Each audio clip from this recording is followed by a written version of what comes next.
The failed cures for the plague.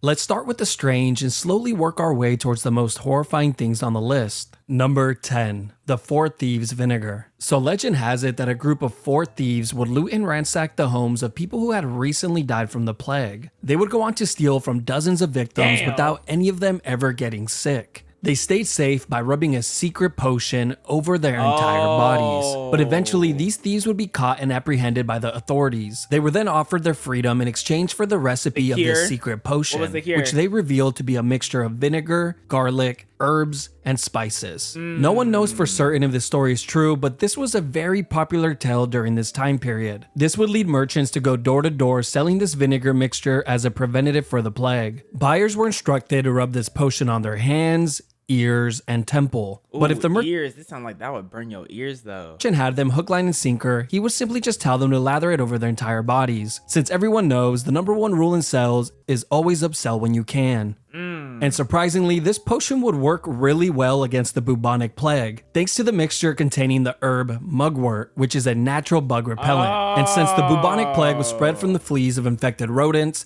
this would prove to be one of the very few remedies that actually worked. W thieves, bro. Sometimes being a thief can lead to being a savior. Sometimes you have to steal to prosper.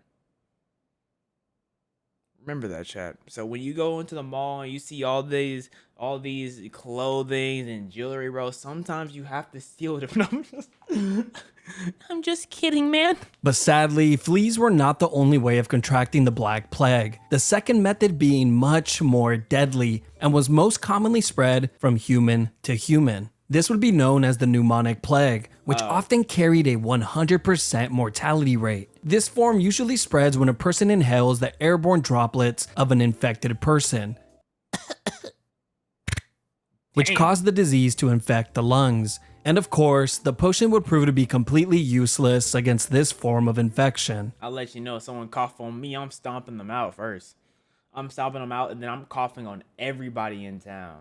You think I'm gonna go by myself? Sure, buddy. Number 9. Quack Doctors. Throughout history, when the Black Plague would break out, those with financial means would flee from cities and escape to the countryside. This would of course include the majority of the city's doctors, leaving behind a massive and lucrative market for quacks, where they would post up on city corners selling powders, potions, magical cures, and anything else that they could think of. They would yell at the top of their lungs at people walking by, letting them know that they were selling the latest and greatest cures or preventatives for the plague or any other ailments. Are you in search for the best preventative for the plague? Then you need to be eating unicorn horn powder. What the hell are you doing? Have a stomach ache? So they're selling. You know, I respect the hustle. You know, because you know, had to. You know, you have to get your money how you live, and I respect that. That's the first sign of the plague. So drink this fermented potion. Tastes terrible, shut up and drink it. Don't you want to feel better? Of course you do. Feeling ill? Eat a baby foot. Have a headache? Place this magical stone under your bed, sniff the squirrel hide, cover yourself in salmon oil, and jump into your neighbor's bath. You will be feeling better by tomorrow, but if for some reason, by some miracle, my 100% guaranteed remedy doesn't work, come back for a full refund after 10 days of your initial first symptoms. Oh yes. Now here's a list of some of the most common items that a quack doctor would sell throughout history, just so you can get an idea of how scummy these guys really were. Crack? Snake oil, of course. Chill and fever tonic. Miracle elixirs that cured pretty much everything. Ointments that would cure baldness. But my favorite one, a tincture that would restore life in the event of sudden death. They gave him a revive potion on some Pokemon-ish. And they gave him something for hair loss. If I have the Black Plague, I'm not thinking about my hair. What are we talking about?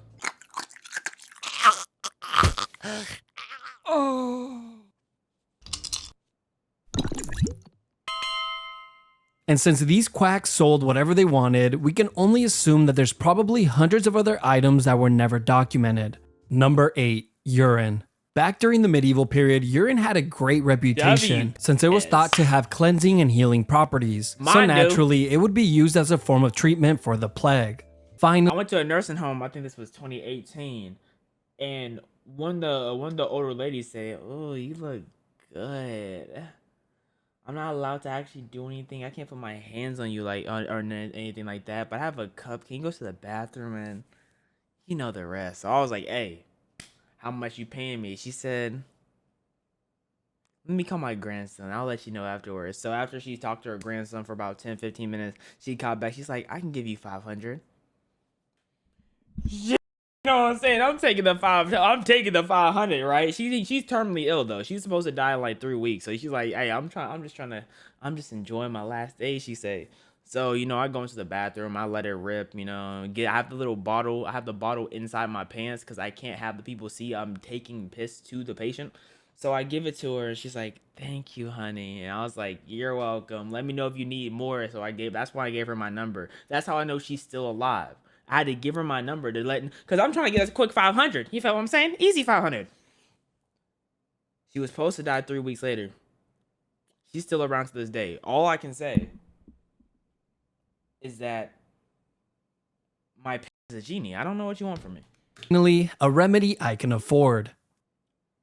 Anyone infected with the disease was encouraged to take a bath with clean urine to relieve some of their painful symptoms. The urine would be collected from healthy people and sold to the sick, where it was then added to their bath water, or better yet, consumed directly from the glass. But if I was alive, How many y'all think celebrities could get away with selling the pee? How much? I feel like if Taylor Swift put her pee up for sale, the Swifties are selling that thing out. 100 grand, not 100 grand, a grand a cup.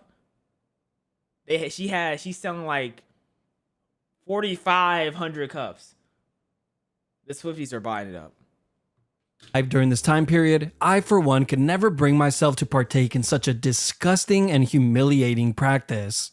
Buying from a middleman. Since I always say drinks are at their best straight from the faucet. Facts. Number 7, miasma theory. Facts. One of the most popular theories at this time was that the plague was contracted by inhaling bad air. That's why I would never drink breast milk out of a bottle. You better put that in my mouth if you're gonna produce some milk. I'm not trying to get that out of a bottle. What do you think this is? Or simply put, bad Almost got odors. pissed The off long right list there. of these bad smells included organic and human waste, decaying flesh, contaminated water, and of course, the Dutch oven, which was a guaranteed way to be put on trial for attempted murder. Let's solve the plague real quick, okay? Honey? You better put your face where the sun don't shine. I'm about to let one rip. Like, they didn't need to fart. They already were nasty. They didn't bathe every day. So by default, they were already stanky. Their every day was full of stench. Bad smells were believed to carry contaminated air, which once inhaled would lead to illness. The public was encouraged to carry around flowers, rose petals, or herbs, which they would oftentimes hold to their nostrils, since they never mind. believed that the sweet smell would cancel out the bad air. This is one of the reasons plague doctors would wear these terrifying masks, since the beak would be filled with flowers and spices, which they believed helped keep the disease at bay. But of Really? course, these wonderful smells did absolutely nothing in preventing people from catching the plague. Well, duh. If anything, it just gave people a false sense of security. Number 6, leeches. Leeches were commonly used by the wealthy as we a know form about of this one. bloodletting, and was relatively We know about painless this one. considering what the alternative was, but more on that one later. Bloodletting is when blood is drained from a patient, usually from an incision or leeches. Here, the leeches would be placed on a person's body It's while so they kick disgusting back, when you think relax, and let the leeches Like, go it's to just so town. disgusting. The theory Ugh. behind this was that the leeches would suck out the Said, bad "Ooh, blood, gummy which was worms." thought to cause illness. But the irony being that the leech's bite was the thing that could make them ill, since it always carried the chance of developing an infection. Now, originally, I didn't think this whole leech operation sounded too bad, until I saw the diagram for the most common locations for bloodletting. They're putting the leech on their tip, bro. They're putting the leech on Number their tip. 5. And probably on the scrotum too. The Vickery method. The Oh? Vickery method was for bloodletting. Number 5. What happened to the butt? What happened to the butts? Yo.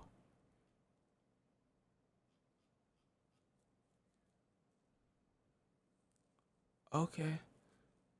Vickery method. The Vickery method was named after Thomas Vickery, the English doctor who invented the technique, and this would become one of the most popular cures during the plague. This first begins with a healthy chicken having its bottom plucked clean. The Okay, chicken's a back healthy door is cock. then placed directly on a sick person's buboes and strapped down to What's keep a it in buboes? place. The logic behind this was based on the belief that chickens breathe through their back door. So in theory, What? it would suck out and absorb the sickness from the person. And if the chicken What? contracts the plague from the human and begins to show signs of illness, people would oftentimes take this as a sign that the remedy was working. If the chicken happens to die before the human, another chicken simply takes its place. Now, I can only speculate since there isn't much written on the subject, but Yo. this seems like a sure way to get an infection. Yo. You see, buboes would oftentimes grow so large that they would rupture. They put freshly shaved chicken behind on their arm, thinking it would make them feel better. I guess at that point in time, you had to hope something worked. You were praying that anything you did would work. So I guess. And a chicken's bottom attached to an open wound just seems like the best way to get your admission ticket Exactly. to the afterlife. Number 4, flagellation. In Europe, during the medieval period, religion was deeply ingrained into all aspects of life. Yeah. So naturally, people began to believe that the Black Plague was simply a punishment from God for their sins. Soon, groups of people began to gather and walk the streets while vigorously whipping themselves as a public display of repentance. Okay. While I, for one, prefer to keep this kink at home. But to each their own. These groups of people would use leather whips. They weren't praising God. They were beating themselves. Oh, Father, thank you. Oh, for this punishment. With knotted tails, but some show-offs would take it a step further by adding nails to their whips. These flagellant groups would recruit others when they would slowly walk from town to town, whipping their own backs and carrying crosses. They would do God. this act multiple times a day. But the real tragedy would come when one of these individuals would be infected with the plague, since they were left to fight an uphill battle with an already deadly disease. And having a Jesus. weak body that was severely cut up from the self-inflicted wounds, Jesus died for your sins for a reason, not for you to hurt yourself. That don't even make sense.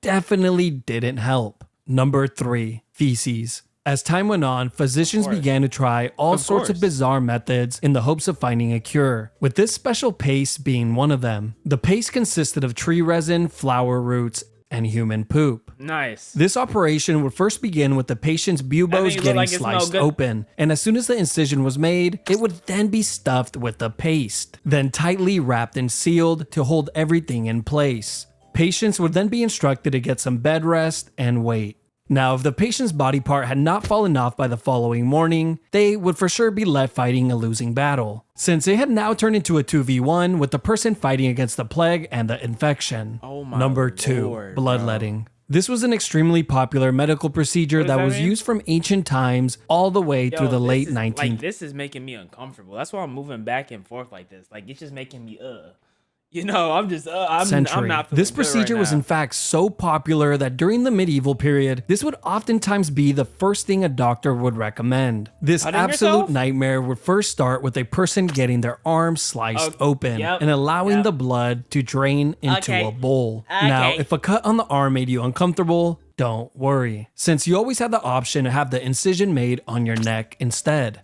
Now, the instruments that were used Yeah. to slice patients Yep. open look like this. Love that. But just covered in blood from the previous patient. Since being sanitary wasn't much of a concern during this time period, They were passing around all types of diseases, bro. All types of diseases, bro. Oh my. Look at it, man. Look at Jimmy, bro. His eye left his socket. It's trying to find a new home. which of course would cause many patients to die from infection. But one of the most concerning things about this procedure was the amount is of it? blood that would What be is- drained, Oh, since it was really? common practice to increase the amount drained based on the severity of the person's sickness. Makes sense, Have a yeah. headache? That's 2 teaspoons. A fever? That's 16 ounces. Oh, A great. crippling social anxiety that prevents you from enjoying social gatherings? Yup, that one is about a gallon. Dang. Now, surprisingly, doctors were not usually the person to perform bloodletting, Who did and was it? actually a task left for barbers, since they were a lot more skilled in handling razors. This is the reason why they began to place the red stripe on the barber pole outside of the building, since it would let the What? public know that surgery was performed inside. Barbers would also pull teeth, amputate limbs, and make holes in people's heads. Why? For what? I want to be a barber. They just had so much free range to do anything. Number 1. Extermination. Now, this would easily be the most extreme measure taken during the medieval period in the attempt to stop the plague. One of the groups that was heavily targeted were the Jewish. This would first start when the rumors began to circulate that the Jews had intentionally poisoned the drinking wells. So on September of 1348, a group of Jews would be taken as prisoners to Chillon Castle on Lake Geneva. There, they were brutally tortured until one of them would finally confess to poisoning.